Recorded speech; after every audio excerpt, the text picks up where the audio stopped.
केशव दादा, केशव दादा जी, आमची खोली आज तुम्ही साफ केलीत का? हाँ. मग माझी पुस्तकं कुठे दुसरीकडे उचलून ठेवली का तुम्ही? नाही नाही नाही, मी हात बी नाही लावला त्याला. मी फक्त झाडू पोचा मारून लगेच आलो तिथनं. असं का? बर. काय हो डॉक्टर जाऊबाई, टेन्शन मध्ये दिसताय? नाही. बर. केशव, जरा चहा आणशील का आमच्यासाठी? डोकं लई दुखतंय बघ. तुम्ही घेणार? नाही. बर, जा रे. जी. काय झालं? नक्की काही टेन्शन नाही ना? जावा जावा, अहो होळीची तयारी करायची ना, जावा.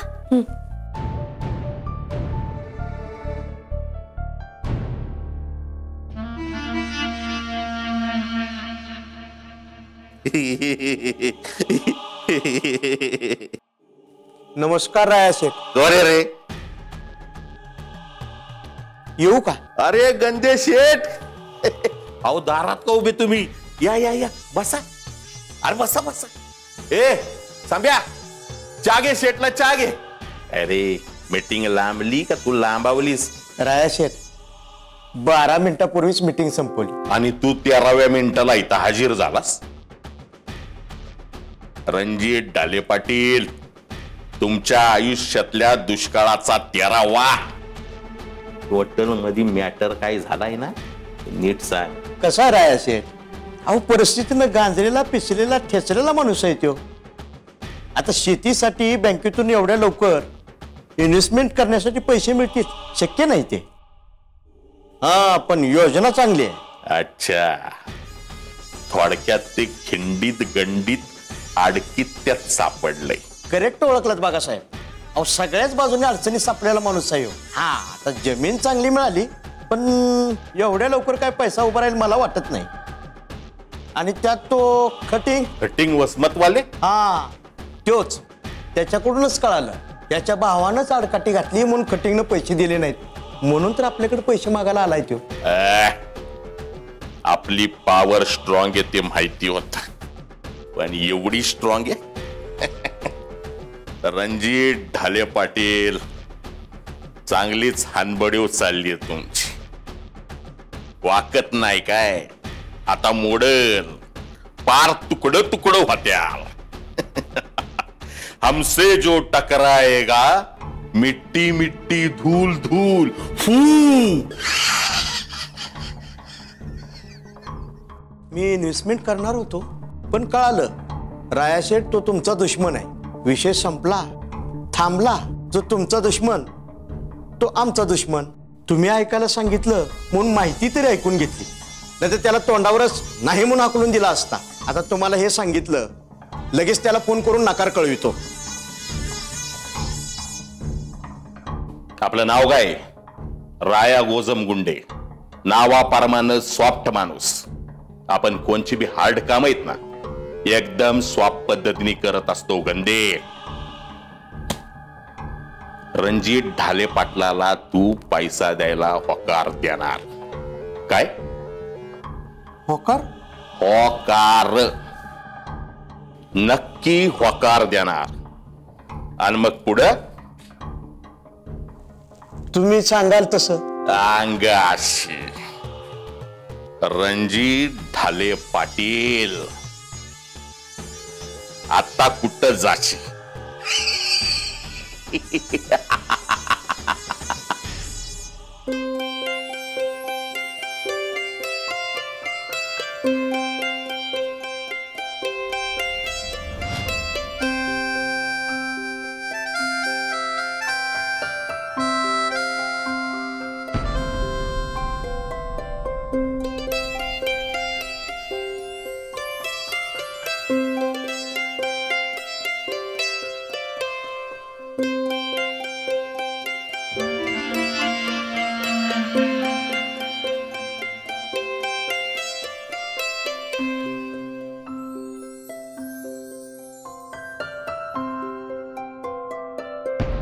आलोच. दादासाहेब, आईसाहेब, ऐका, होलिका देवी पावली म्हणायची. आमच्या रणजित भाऊजीनं बुद्धी दिलीस. नाही आम्हाला तर वाटलं तुमच्या लक्षातच नसल आपल्याला एक आई आहे, मोठा भाऊ आहे. वहिनी सेकंड बोमलाच्या नंतर असते, पूजेनंतर. तुम्ही काय ऍडव्हान्स मध्ये सुरू केला काय?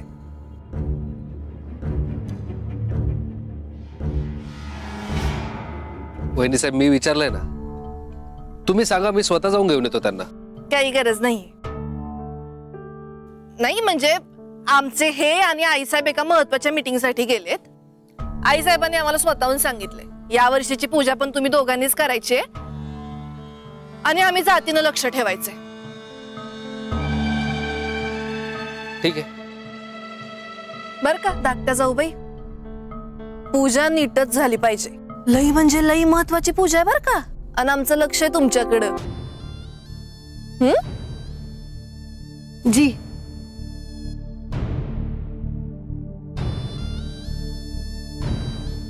हा भैया साहेब, मी जरा आलोच. हो.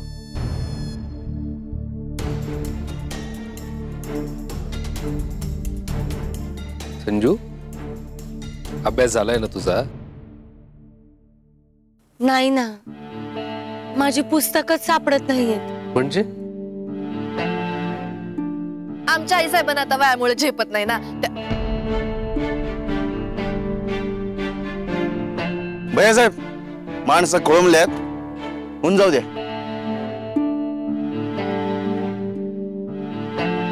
चल.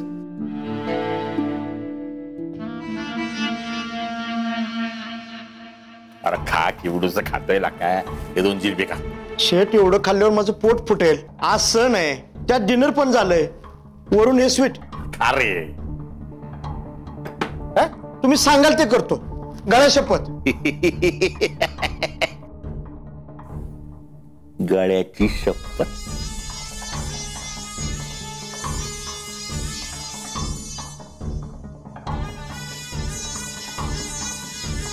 उगा आपलं काहीतरी बोलायचं आणि कवा तरी करायचं किंवा करायचंच नाही, ही राया गोजम गुंडेची स्टाईल नाही.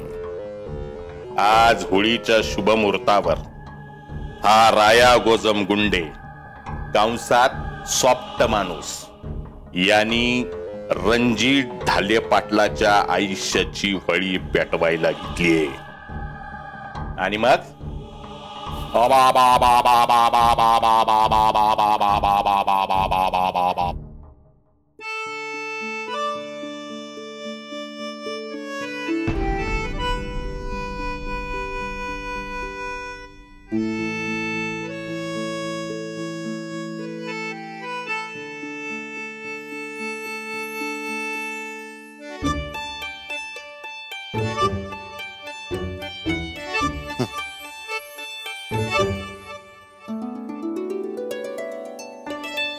अरे आज होळी, उद्या पोळी, रावण मेला. संध्याकाळी होळी रे होळी, पुरणाची पोळी, रावण मेला. होळी रे होळी, पुरणाची पोळी, रावण मेला. अरे होळी रे होळी, पुरणाची पोळी, रावण मेला.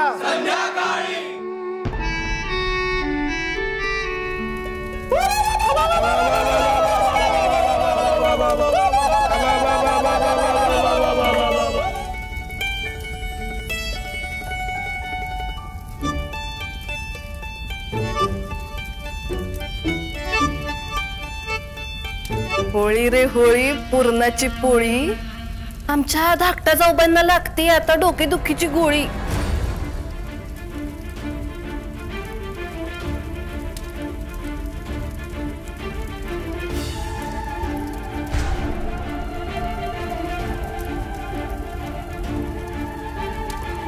माझी पुस्तकं आओ,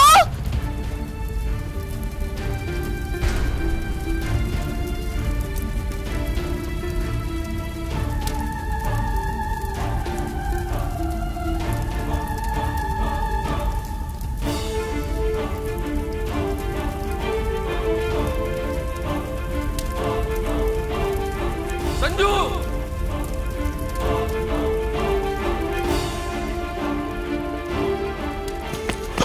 संजू, असं कुठे आगे धार घालतोय?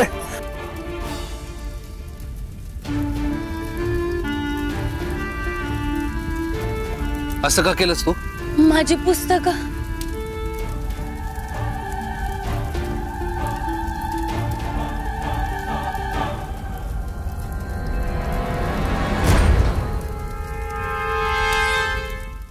राजाश्री वहिनी बाहेर या.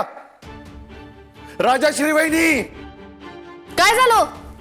काय झालंय? हे जे तुम्ही आज केलंय ना. सुजित भाऊजी, आमच्यावर नाव घ्यायचं नाही, आधीच सांगून ठेवतोय आम्ही. राजाश्री वहिनी. सुजित भाऊजी,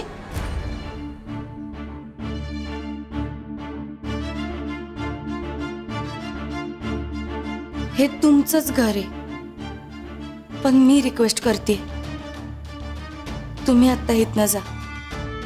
संजय ग. सुजित भाऊजी, तुम्हाला आण आहे माझी. प्लीज ती पुस्तकं द्या इकडं.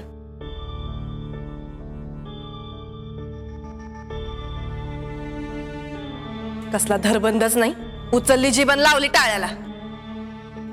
आणि या अनाभाका घालणाऱ्या. थांबा वहिनी साहेब. संजूची पुस्तकं होळीत कशी गेली?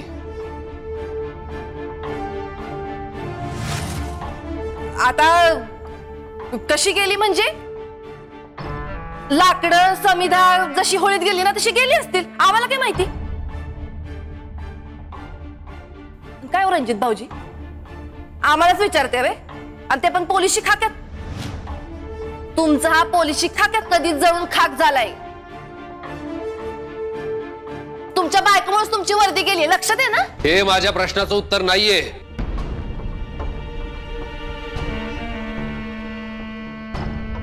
काय चाललंय?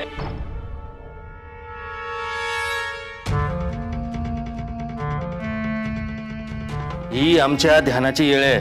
आरडाओरडा कशाला करताय? रणजितराव, त्या तुमच्या मोठ्या वहिनी साहेब आहेत, मानानं मोठ्या.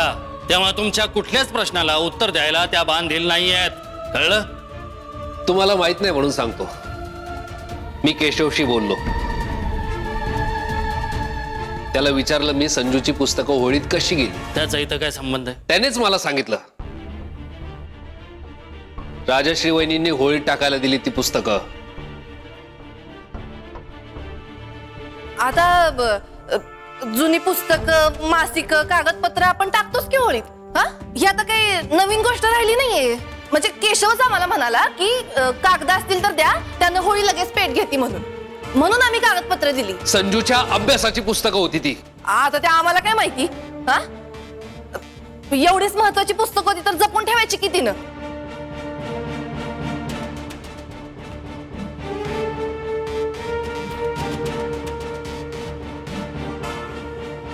तीनच इकडे तिकडे ठेवली असतील, मग गेली असतील होळीत, आम्हाला काय माहिती. वहिनी साहेब, तुम्ही खोटं बोलताय. रणजितराव, खोटं बोलायला त्या संजीवनी नाहीयेत. राजश्री अजित ढाले पाटील आहेत, त्यामुळं त्यांच्यावर शंका घ्यायचं काम नाही. संजूची पुस्तकं यांनी पराचा कावळा. रणजितराव, आज बोंबाबोंब करायची असते, पण शास्त्र म्हणून. अहो, चुकून एखादी गोष्ट घडली त्याचा किती ठोठो करताय. हे सगळं आईसाहेबांना कळालं तर त्यांना त्रास होईल, शारीरिक आणि मानसिक सुद्धा. दादासाहेब, चुकून नाही, अत्यंत जाणीवपूर्वक यांनी. मग यांच्याबद्दल राजश्री असं वागत का असतील याचं आत्मपरीक्षण करा. दादासाहेब, मी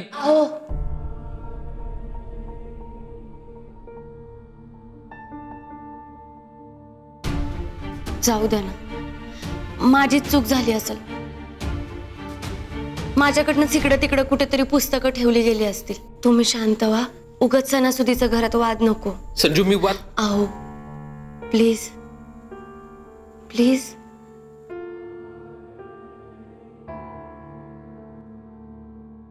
तरी बी काय सांभाळता आले आतापर्यंत? पुस्तकं सांभाळता आली नाही, घराची आबरू सांभाळता आली नाही.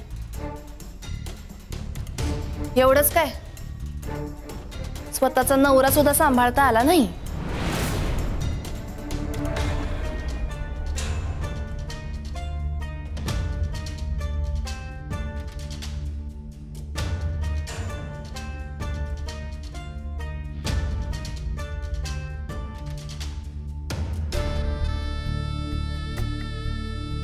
किती वेळा सांगितलं तुम्हाला? किती वेळा सांगितलं असं येड्यासारखं काय बाय बोलत नका जाऊ. मागच्या वेळेला आठवतंय ना काय झालं होतं?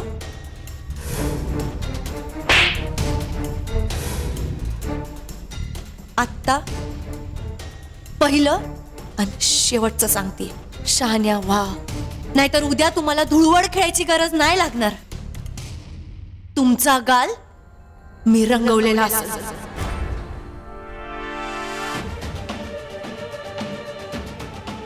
आमच्या बायकोबद्दल बोलण्याची अशी हिंमत?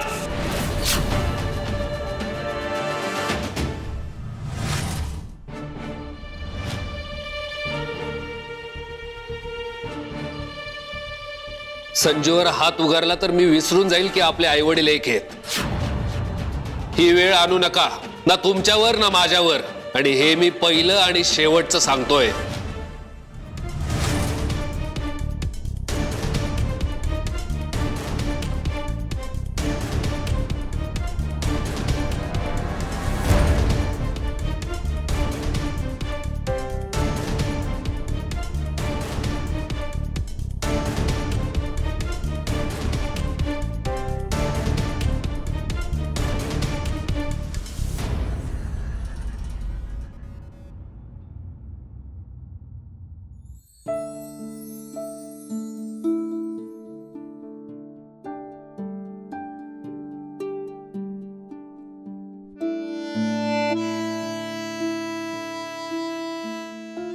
काय गरज होती जळत्या होळीत हात घालायची? त्या होळीतली ती गौरी बाजूला झाली आणि मला माझी पुस्तकं दिसली. मला सहनच नाही झालं बघा. ते माझं सगळ्यात मोठं स्वप्न आहे होते आणि त्याला असं कसं जळताना बघू मी. संजू, पुस्तक आहेत ती, परत घेता आली असती. हाताचं काय? हा, हे तर माझ्या ध्यानातच नाही आलं की. हे बघ संजू, याला आताताईपणा म्हणतात. हे बघ, तुझं स्वप्न आहे पोलीस ऑफिसर व्हायचं आणि असं प्रत्येक पोलीस ऑफिसरकडे समय सूचकता असणं गरजेचं आहे. असं भावनेच्या भरात काही करणं योग्य नाहीये. हे बघ संजू, कायदा आणि सुव्यवस्था सांभाळताना डोकं शांत ठेवून काम करणं गरजेचं आहे. हे जे आज केलंस ते योग्य नाही. अहो पण विद्या. हे बघ संजू, कुठलीही गोष्ट करताना एकदा नाही 100दा विचार कर. आपण काय करतोय, काय बोलतोय, काय वागतोय याचा सारासार विचार व्हायला हवा. बरोबर बोलताय तुम्ही.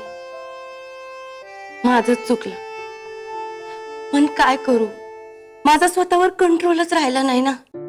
वहिनी साहेब मला बोल लावत होता तोपर्यंत सगळं ठीक होतं. वहिनी साहेब ज्यावेळेस तुम्हाला बोलायला लागल्या ना, ते मी नाही सहन करू शकले. तुम्ही माझा इगो आहात आणि माझ्या इगोला जर कोणी टच केलं ना तर मी नाही ऐकून घेणार. तुम्हाला जर कोणी काही बोलायला लागलं ना तर मला सहनच होत नाही ना. अंगाची नुसती आग आग होतीये, शरीरातल्या नसा नुसतं ताडताड वाजायला लागतात. वहिनी साहेबच काय, साक्षात देव जरी आला ना तरी पण मी पुढं मागं नाही बघणार. आणि वहिनी साहेब त्या तर आपल्या लग्नाच्या पावित्र्यावर शंका घेत होत्या, तुमच्या सरळपणावर शंका घेत होत्या. मग हे सगळं कसं ऐकायला हवं तुम्ही? प्लीज मला माणूसच राहू दे, मला देव नको बनवूस. मी चुकू शकतो, इनफॅक्ट चुकलोय. अहो तुम्ही एक गोष्ट कायम ध्यानात ठेवा, तुम्हीच काय देवाने येऊन जरी मला तुमच्यावर डाऊट घ्यायला लावला ना तरी मी नाही घेणार, कारण मी ते सहनच नाही करू शकत.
संजू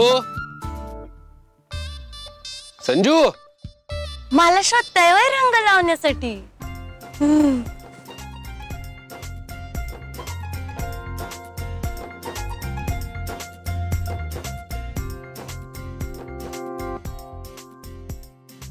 संजू आज नाही छोडेंगे. मला रंग लावायला येत आहेत का? आज तुम्हाला कळल की संजी एकदा रंग लावायला लागली ना की सोडतच नसते. हा, मी रंग लावला म्हणजे फक्त तुमचे डोळे आणि रंग एवढंच दिसत, बाकी नथिंग. आज तुम्ही या संजीच्या रंगात रंगून जाणार. संजय, रेडी आहेस ना? आज या रणजितचा रंगजीत होणार.